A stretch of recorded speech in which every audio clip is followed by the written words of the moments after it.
Back on the line, Havoc! On the line! Lieutenant Commander Mason's voice was a blade of sound, sharp and honed to cut through the noise of the training yard. It was a voice accustomed to instant obedience, a tool forged in the crucible of Bud/S and tempered in the dark waters and dusty streets of forgotten conflicts. Yet, it broke uselessly against the creature at the end of the lead. The Belgian Malinois, a sleek torpedo of muscle and fur, officially designated K-97, paid him no mind. The dog, aptly nicknamed Havoc, was a maelstrom of contained violence, lunging against the restraint, his teeth bared in a silent snarl, not at the padded attacker downrange, but at the very air around him. He wasn't aggressive in a trained, channeled way. He was frantic, his intelligent eyes wide with a distress that bordered on psychosis. The handler, a young petty officer with biceps like coiled pythons and a face etched with frustrated concentration, was being dragged in a slow, humiliating circle in the Virginia dust. His knuckles were white on the lead. He was using every technique, every command, every ounce of his considerable strength, but it was like trying to anchor a hurricane. From the edge of the sprawling training complex, near a newly repaired section of chain-link fence, a man watched. He stood with the kind of stillness that can only be learned from the land, a quiet patience that made him seem a part of the landscape itself. He was older, perhaps in his late 60s, with a face mapped by sun and wind.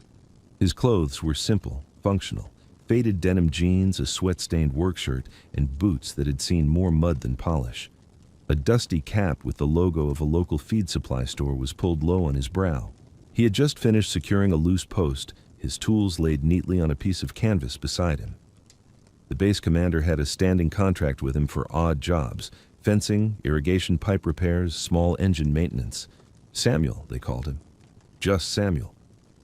He was reliable, quiet, and asked for nothing more than fair pay and to be left alone. He was a fixture, as unremarkable and necessary as the water tower shimmering in the distance. He had been watching the SEALs struggle with the dog for the better part of an hour, his work forgotten, his gaze analytical and deeply sad. The dog was a masterpiece of genetics and potential, a four-legged weapon that cost more than a luxury car and was supposed to be 10 times as reliable. He had passed every physical test with terrifying ease. He could clear a 10-foot wall, run like a cheetah, and his bite pressure was the stuff of legend. But in the final stages of his integration training with the team, something had broken. He was a Ferrari with a shattered gearbox, all power and no control. He refused to bond, refused to obey, and reacted to the controlled stress of training exercises with unpredictable, frantic terror. The Navy's top behavioral specialists had been consulted. Vets had poked and prodded him. Handlers had tried every methodology from positive reinforcement to old-school dominance. Nothing worked. Havoc was a $1 million failure, and worse, a danger to the very men he was meant to protect. Lieutenant Commander Mason, a man who had led his team through situations that would break a normal human being, was being defeated by a 70-pound dog in front of his own men and the quiet farmer who was fixing his fence. The humiliation was a palpable thing, thick as the humid air. "Damn it, get him under control," Mason barked, not at his handler, but at the universe. He kicked a loose stone, his frustration boiling over. What is wrong with this animal? The young handler, sweat stinging his eyes, finally lost his footing and was dragged a few feet before he could dig his heels in again. Havoc wasn't attacking. He was trying to flee, to get away from something only he could see. His whines were high and thin, the sound of a tortured nerve. Samuel watched the dog's paws, the way they scrabbled for purchase, the tremor that ran up his legs. He saw the frantic scanning of the dog's eyes, not looking for a threat, but for an anchor, a point of reference in a world that had come unglued. The SEALs saw a malfunctioning piece of equipment. Samuel saw a soldier with a shattered soul. He sighed, a soft, almost inaudible sound, and placed his hammer carefully back in its loop on his tool belt. He wiped his hands on his jeans, not in a nervous gesture, but with a slow, deliberate finality. He had seen enough. The quiet promise he had made to himself, to a ghost in a forgotten land, was being called due. He started walking. His approach was unhurried. He moved with an economy of motion that was at odds with his weathered appearance. There was no wasted energy, no hesitation. His boots made soft, rhythmic puffs in the dust. He walked not like a farmer inspecting a field, but like a man moving with purpose across dangerous ground. The SEALs, hyper-aware of their surroundings, noticed him immediately. A wall of muscle and professional suspicion turned to face him. "Sir, that's far enough," one of them called out, his hand held up in a universal sign to halt. "This is a live training area. You need to go back." Samuel didn't stop, his pace unchanged.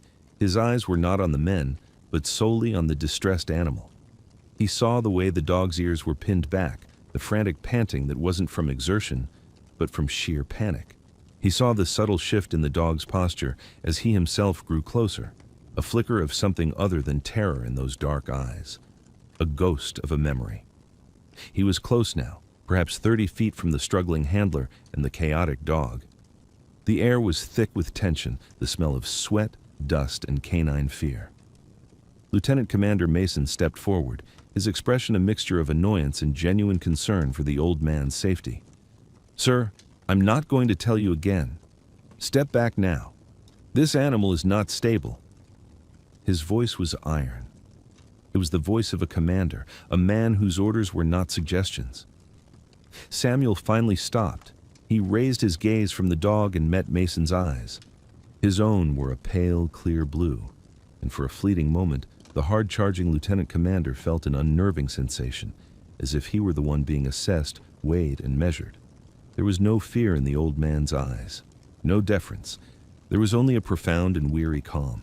He gave a slight, almost imperceptible nod, not of obedience, but of acknowledgement. He understood the warning. He simply didn't heed it. He then returned his full attention to the dog. Havoc was still fighting the lead, but his frantic movements had lessened slightly. He seemed to sense a change in the atmosphere, a new element in the equation. His head was cocked, his frantic lunges replaced by a tense, quivering stillness. Samuel took one more slow step forward. The handler braced himself, expecting the dog to explode. The entire SEAL team tensed, ready to intervene, to tackle the animal or the old man or both. The silence was absolute, broken only by the dog's ragged panting and the distant hum of a generator. Samuel's posture didn't change. He stood relaxed but perfectly balanced, his hands loose at his sides. He didn't offer a hand for the dog to sniff. He didn't make a soothing sound. He didn't try to dominate or placate. He just stood there, a fixed point in the chaos, and let the dog truly see him. He let the scent of him carry on the breeze, the smell of earth, motor oil, and something else, something old and deeply familiar to the animal's primal memory, a scent of shared hardship and absolute trust that had been buried under layers of trauma. Then, in a voice that was quiet, not a command but a statement, a key turning in a long rusted lock, he spoke a single word. It was a name. Ranger. The effect was instantaneous and absolute. It was as if a switch had been flipped deep inside the dog's brain. Havoc, Ranger, froze. The frantic lunging, the snarling, the panicked whining, it all ceased in a heartbeat. The dog's body went rigid, his head snapping up to lock onto Samuel's face. A low, guttural whine escaped his throat, a sound of such profound, heart-wrenching confusion and dawning recognition that it made the hairs on every man's arms stand on end. The dog's tail, which had been tucked tight in fear, gave a single tentative thump against his leg. Then another.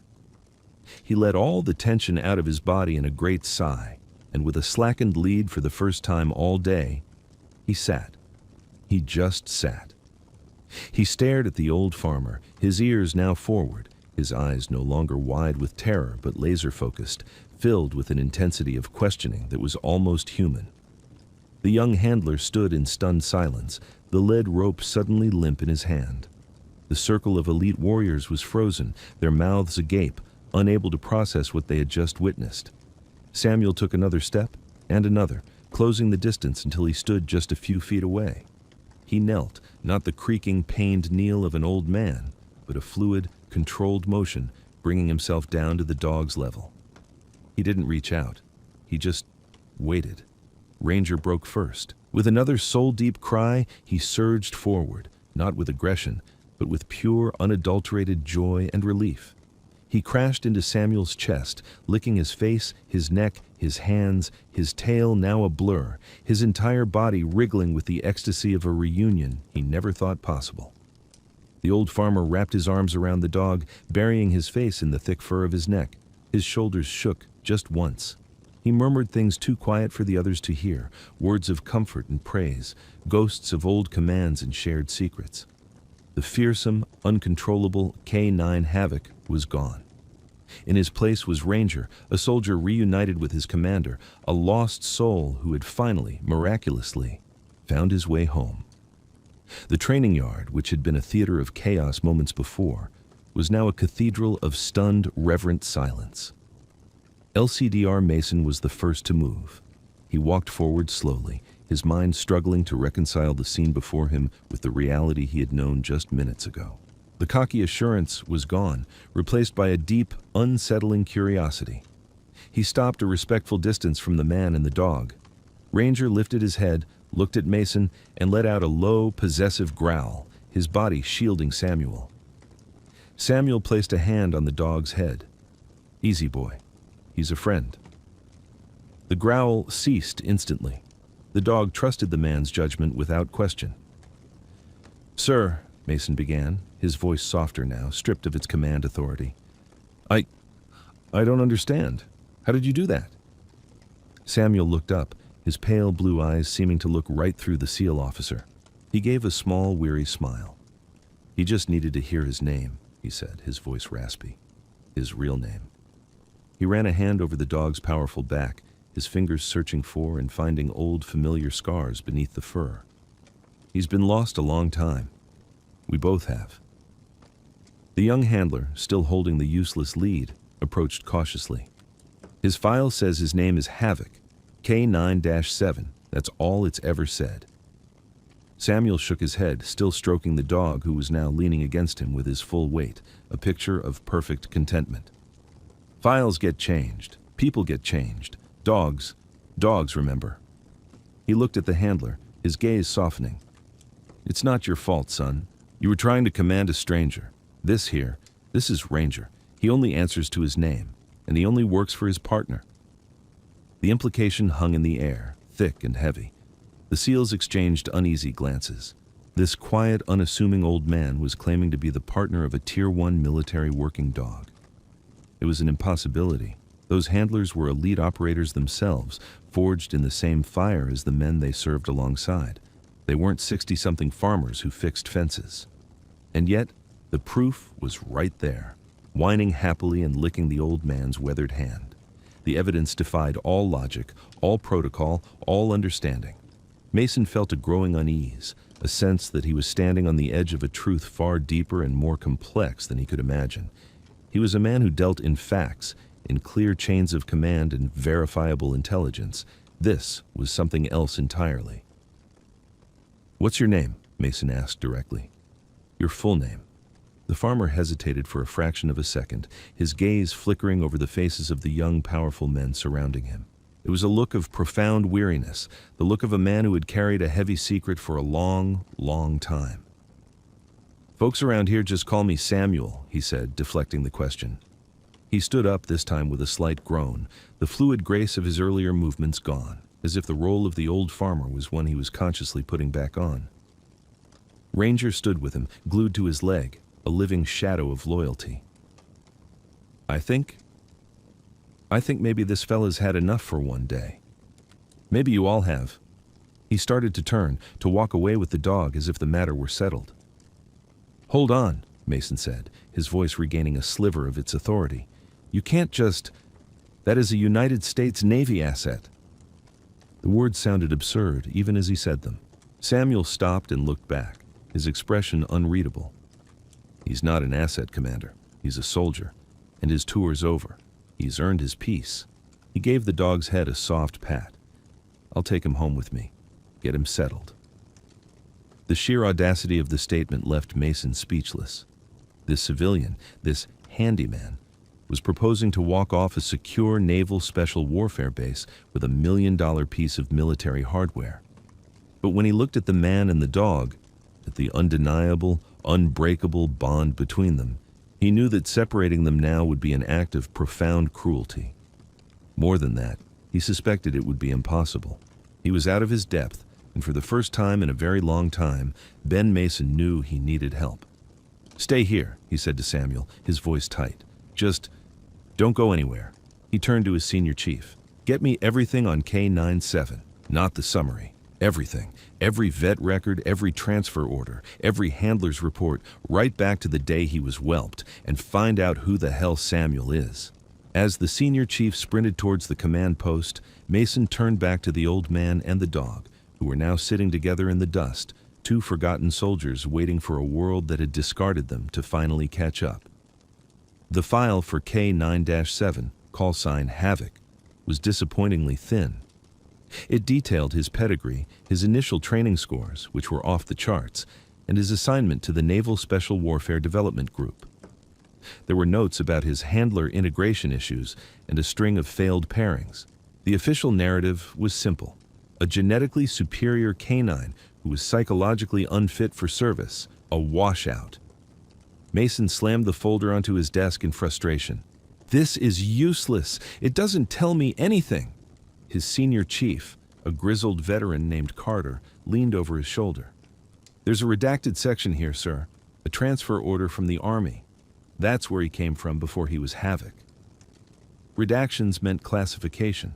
It meant the dog had a history that someone, somewhere, had deemed too sensitive for a standard Navy file.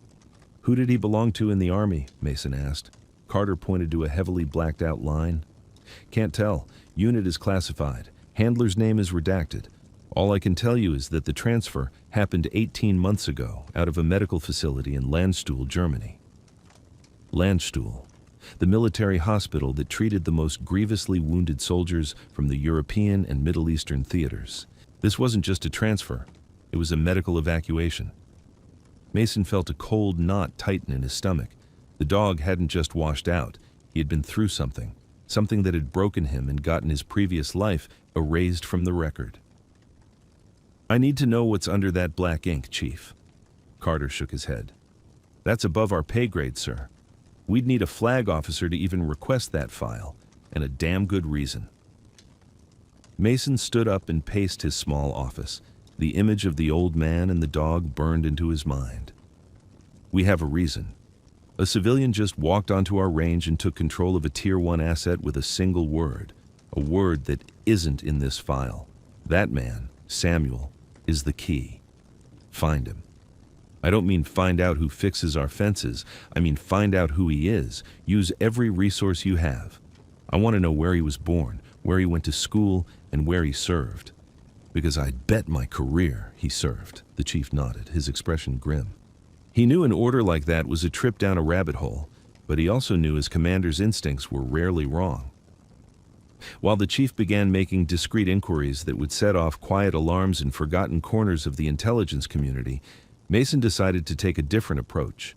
He found the base veterinarian, a sharp, no-nonsense captain named Eva Rostova. "Captain, you've examined K97 multiple times. What did you find?"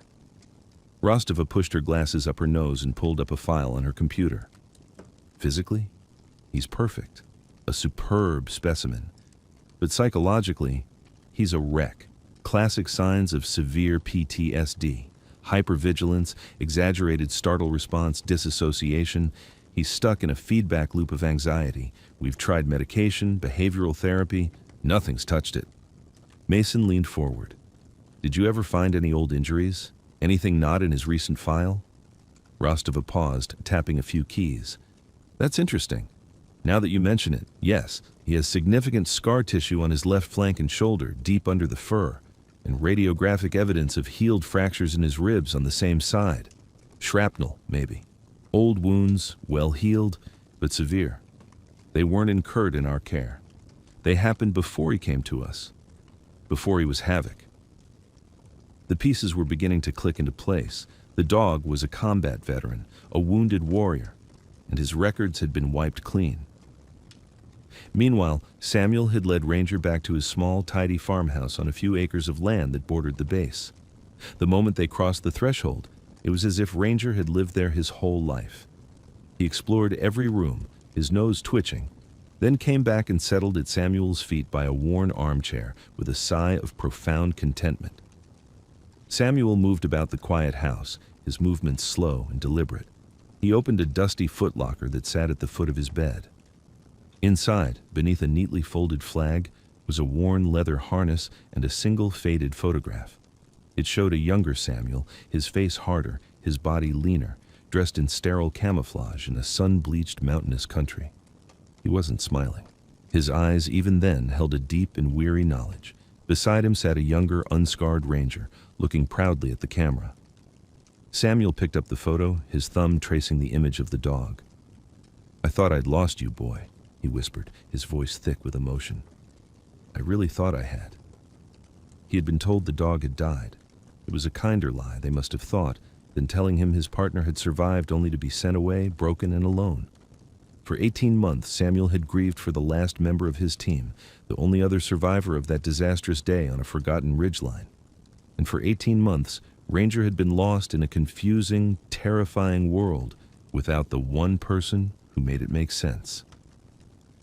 The call came for Lieutenant Commander Mason late that night. It was from a phone number he didn't recognize, with a Washington, D.C. area code. "Commander Mason?"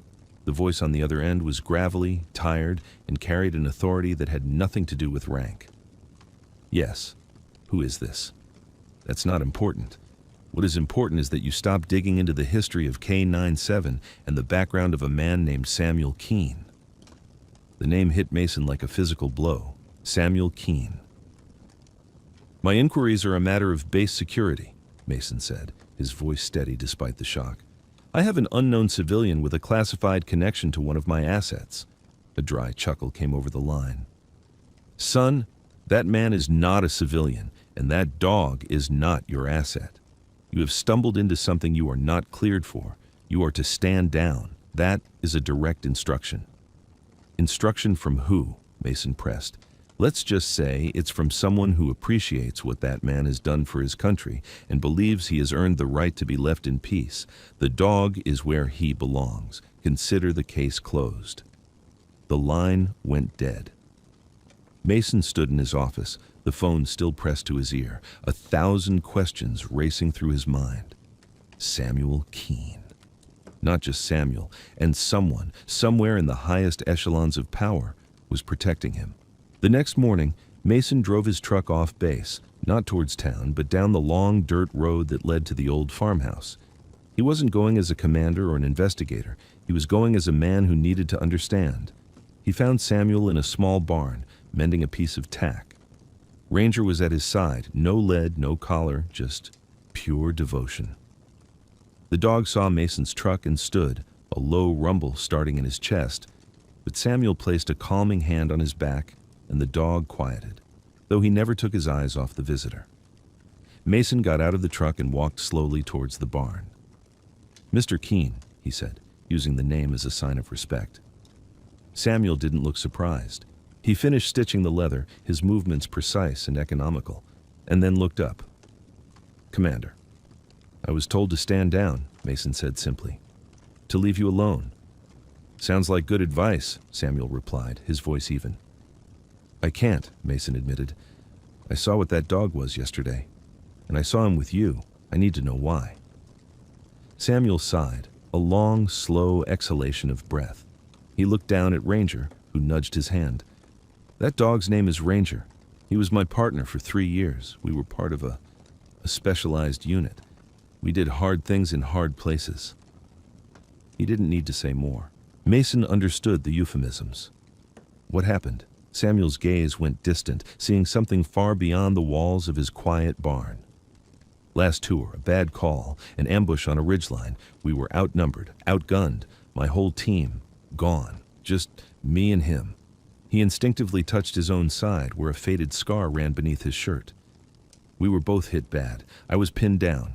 Ranger, that dog laid down covering fire for me. He drew their attention, took more rounds until the QRF could get to us. He saved my life. And I was too messed up to save him." His voice broke on the last words. "When I woke up in Landstuhl, they told me he didn't make it. They gave me a new name, a new life, and told me to disappear. For my own protection, they said. The people we were fighting, they don't forget faces. The story settled in the quiet space between them. A story of incredible heroism, sacrifice, and a bureaucratic lie meant to protect, but which had only prolonged the pain for both man and dog. They didn't just change his name, Mason said, the pieces finally locking into place. They tried to erase you. They thought they could retrain him, make him someone else's partner, but he wasn't having it. He wasn't disobeying. He was grieving. He was lost. Samuel nodded, his eyes shining with unshed tears. He wasn't looking for a handler. He was looking for me. Mason looked at the powerful animal sitting peacefully at the old soldier's feet. He thought of his own men, of the bonds they shared, the trust they placed in each other, and he felt a profound sense of shame for having seen this magnificent creature as nothing more than a malfunctioning tool. "He's not a Navy asset," Mason said, his voice filled with a conviction that went beyond any regulation. "He's your partner. He's home." A few days later, a small, informal ceremony was held on the same dusty training field. Lieutenant Commander Mason and his entire SEAL team stood in formation. There were no flags, no medals, no press, just a group of warriors paying their respects. Samuel stood before them, Ranger sitting proudly at his side, wearing his old, scarred harness. The young handler who had struggled with Havoc stepped forward. He looked Samuel in the eye. "Sir, it's an honor." He then knelt and offered his hand to Ranger, not as a handler, but as a fellow soldier. The dog sniffed his hand and then gave it a respectful lick. Mason then addressed Samuel. "The Navy has officially retired K-97. His papers are signed. He's yours. We've also back-paid his pension to you." He handed Samuel an envelope. "And we were wondering if you'd be willing. We'd be honored if you would help us train, not just the dogs, us. Help us understand that bond. Help us learn what you know." Samuel looked at the young, eager faces of the nation's most elite warriors. He looked down at his partner, whole and home at last. A small smile touched his lips. "I think," he said, his voice clear and strong, "we can do that." And as the sun set over the Virginia fields, a new chapter began. One where the greatest lessons wouldn't be found in any manual, but in the quiet wisdom of an old farmer and the unwavering loyalty of the dog named Ranger.